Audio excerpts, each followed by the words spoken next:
പോരാട്ടം മുറുകുന്നു.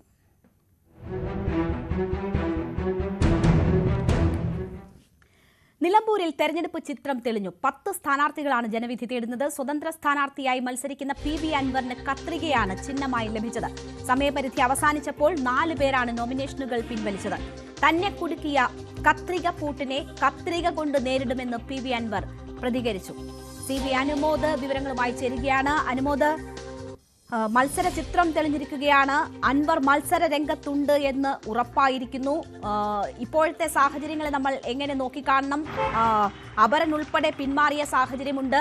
കത്രിക പൂട്ട് എന്നത് അൻവറിന്റെ ഒരു പ്രശസ്തമായ പ്രതികരണമായിരുന്നു. ഇപ്പോൾ കത്രിക തന്നെ ലഭിച്ചിരിക്കുമ്പോൾ അൻവർ നിലമ്പൂരിൽ എങ്ങനെ പ്രതിഫലിക്കുമെന്നാണ് കരുതുന്നത്?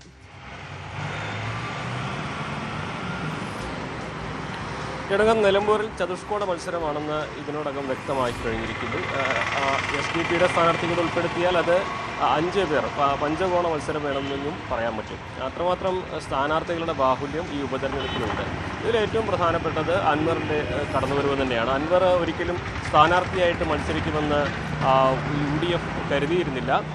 ഈ ഒരു ഘട്ടത്തിലും അൻവർ ഏറ്റവും അവസാന നിമിഷം വരെയും അൻവർ സ്ഥാനാർത്ഥി ിൽ നിന്നും നോമിനേഷൻ പിൻവലിക്കുമെന്നും കരുതിയിരുന്നു. പക്ഷേ അൻവർ തന്നെ നിലപാടിൽ ഉറച്ചു നിൽക്കുകയും ഒരു തരത്തിലും വിട്ടുവീഴ്ചയില്ല എന്ന് തീരുമാനിക്കുകയും ചെയ്തതോടെയാണ് അൻവറിൻ്റെ സ്ഥാനാർത്ഥിയായിട്ട് സ്വതന്ത്ര സ്ഥാനാർത്ഥിയായിട്ട് മത്സരിക്കേണ്ട സാഹചര്യം വന്നത്. കത്രികയാണ് അൻവറിൻ്റെ ചിഹ്നമായി ലഭിച്ചിട്ടുള്ളത്.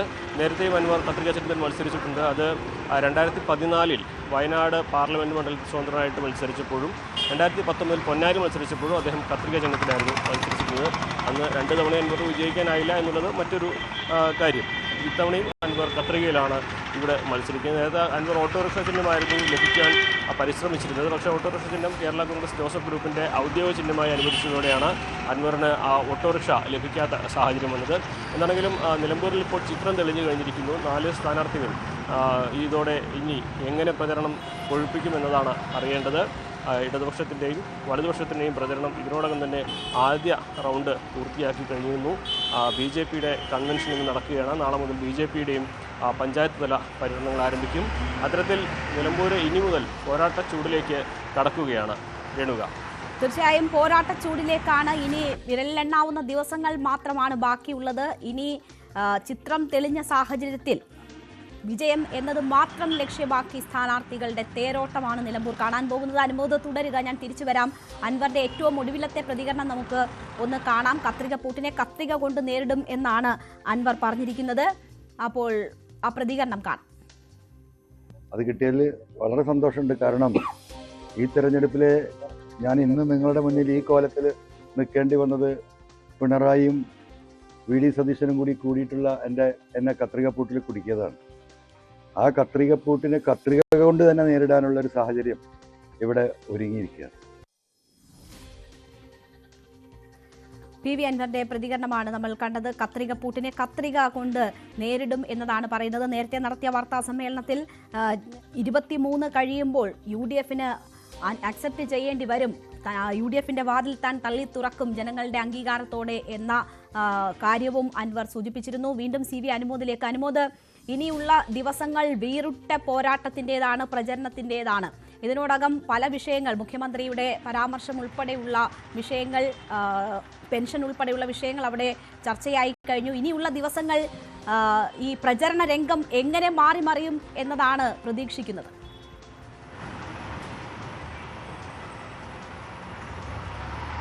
രേണുക, ഇനിയുള്ളത് വളരെ പരിമിതമായ ദിവസങ്ങളാണ്. ഇടതുപക്ഷവും വലതുപക്ഷവും അവരുടെ ഏറ്റവും മികച്ച പ്രചാരകരെ തന്നെ രംഗത്തിറക്കും. മുഖ്യമന്ത്രി മണ്ഡലത്തിൽ 3 ദിവസമാണ് ക്യാമ്പ് ചെയ്യുന്നത്.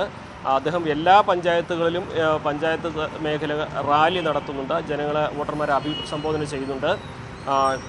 അദ്ദേഹം 11 മുതൽ 14 വരെയാണ് ഇവിടെ ഉണ്ടാവുക എന്നാണ് അറിയാൻ കഴിഞ്ഞിട്ടുള്ളത്. അതുപോലെ തന്നെ പ്രിയങ്ക ഗാന്ധിയും അവസാന ലാപ്പിൽ ആര്യാടൻ ഷൗക്കത്തിന് വേണ്ടി പ്രചരണത്തിന് ഇറങ്ങുമെന്നാണ് അറിയുന്നത്. BJPയുടെ സ്ഥാനാർത്ഥിക്ക് ആരെല്ലാം വരുമെന്ന കാര്യത്തിൽ ഇന്നത്തെ കൺവെൻഷന് ശേഷം മാത്രമേ വ്യക്തമാവുകയുള്ളൂ. അതേസമയം ഇനിയുള്ള ദിവസം 7-ാം തീയതി പെരുന്നാളിന് ശേഷം LDFിൻ്റെ എല്ലാ പ്രമുഖ നേതാക്കളും മന്ത്രിമാരും MLA-മാരും നേതൃനിരയിലുള്ളവരൊക്കെ നിലമ്പൂരിൽ ക്യാമ്പ് ചെയ്തുകൊണ്ട് തന്നെയാണ് പ്രവർത്തനങ്ങൾക്ക് നേതൃത്വം കൊടുക്കുക എന്നാണ് അറിയാൻ കഴിഞ്ഞിരിക്കുന്നത്. UDF-ൻ്റെ ഭാഗത്തു നിന്നും എല്ലാ സംസ്ഥാന നേതാക്കളും ഈ ദിവസങ്ങളിൽ പെരുന്നാളിന് ശേഷം നിലമ്പൂർ കേന്ദ്രീകരിച്ച് തന്നെയായിരിക്കും ഉണ്ടാവുക. നേരത്തെ നാളെയാണ് ആദ്യം പെരുന്നാൾ എന്ന കണക്കിലായിരുന്നു അതിൻ്റെ പ്ലാനിങ് എല്ലാം ഉണ്ടായിരുന്നത്. പക്ഷേ പെരുന്നാൾ ശനിയാഴ്ചത്തേക്ക് മാറ്റിയതോടെ ഒരു പക്ഷേ ഞായറാഴ്ച മുതലാകും ഈ വലിയ മുൻനിര നേതാക്കളുടെയൊക്കെ ഷെഡ്യൂള് നമുക്ക് ലഭിക്കുക. ഇനി നിലമ്പൂരിലെ സാഹചര്യം ആദ്യഘട്ടത്തിൽ UDF പ്രചരണത്തിൽ നേരത്തെ ഇറങ്ങി. പക്ഷേ അൻവർ ഉണ്ടാക്കിയ വിവാദങ്ങൾ, അൻവറിൻ്റെ ആ ഒരു സ്ഥാനാർത്ഥിത്വവും ഇതിലേക്ക് എത്തുന്ന സാഹചര്യം വരെ ഉണ്ടായതോടെ ഒരു മേൽക്കൈ UDF-ന് ആദ്യഘട്ടത്തിൽ നഷ്ടമായി എന്നൊരു വിലയിരുത്തലുണ്ടായിരുന്നു. മറുവശത്ത് സ്വരാജിനെ സ്ഥാനാർത്ഥിയായി ഇറക്കി ആദ്യം മുതൽ തന്നെ സാഹചര്യമാണ് LDF-നെ സംബന്ധിച്ചിട്ടുള്ളത്. ഇപ്പോൾ ഓരോ പഞ്ചായത്ത് കേന്ദ്രീകരിച്ചുള്ള പ്രചരണം വളരെ വേഗത്തിൽ പൂർത്തീകരിക്കുകയാണ് LDF ചെയ്യുന്നത്.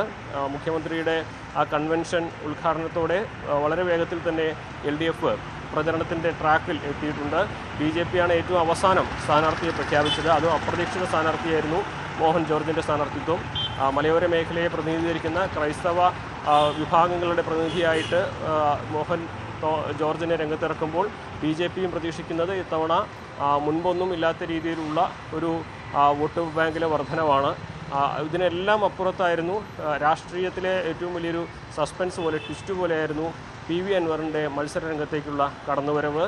UDF-നൊപ്പം അൻവർ ഉണ്ടാകുമെന്ന വിലയിരുത്തൽ UDF-നുണ്ടായിരുന്നു. പക്ഷേ ആര്യാടൻ ഷൗക്കത്തിൻ്റെ സ്ഥാനാർത്ഥി പ്രഖ്യാപനത്തിന് മുതൽ അവിടെ UDF-ഉം അൻവറുമായിട്ടുള്ള കല്ലുകടി തുടങ്ങുകയാണ്. പലതരത്തിലുള്ള സമവായ ശ്രമങ്ങൾ നടത്തിയെങ്കിലും ആര്യാടൻ ഷൗക്കത്തിന് അംഗീകരിക്കുകയില്ല, VD സതീശൻ്റെ നിലപാടുകളൊക്കെ അംഗീകരിക്കില്ല എന്ന ഉറച്ച നിലപാടിലായിരുന്നു PV അൻവർ.